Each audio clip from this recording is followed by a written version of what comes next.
አልማዝና ግዙፉ ወይን። በአንድ ወቅት በለመለመው አረንጓዴ የአትክልት ስፍራ መካከል የምትኖር አልማዝ የምትባል በጣም ትጉህ ሴት ልጅ ነበረች። አልማዝ በየቀኑ አዳዲስ ነገሮችን መፈለግና መመርመር ትወዳለች። አንድ ፀሐያማ ጠዋት አልማዝ ከአንድ ትልቅ ተክል ስር በጣም የሚያምርና ግዙፍ የሆነ የወይን ዘለላ አገኘች። ዋው! ይህ ለጓደኞቼ የሚሆን ትልቅ ግብዣ ነው አለች። አልማዝ ወይኑን ወደ ቤቷ ለመውሰድ ሞከረች። አነሳችው፣ ጎተተችው፣ ነገር ግን ወይኑ በጣም ከባድ ስለነበረ ምንም ሊንቀሳቀስላት አልቻለም።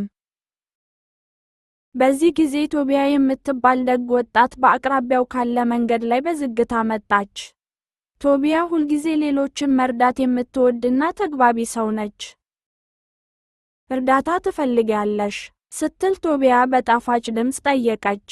አልማዝም በደስታ ፈገግ ብላ፣ አዎ፣ እባክሽን፣ ይህ ወይን ለቤተሰቦቼ በጣም ይፈለጋል ብላ መለሰች።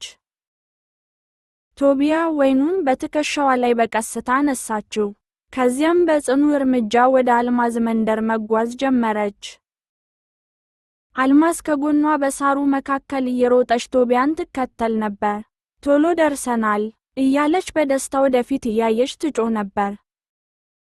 ብዙም ሳይቆይ የአልማዝ መኖሪያ ደረሱ። ቶቢያ ወይኑን በቤቱ ደጃፍ አጠገብ በቀስታ ስታስቀምጠው አልማዝ በጣም ተደሰተች።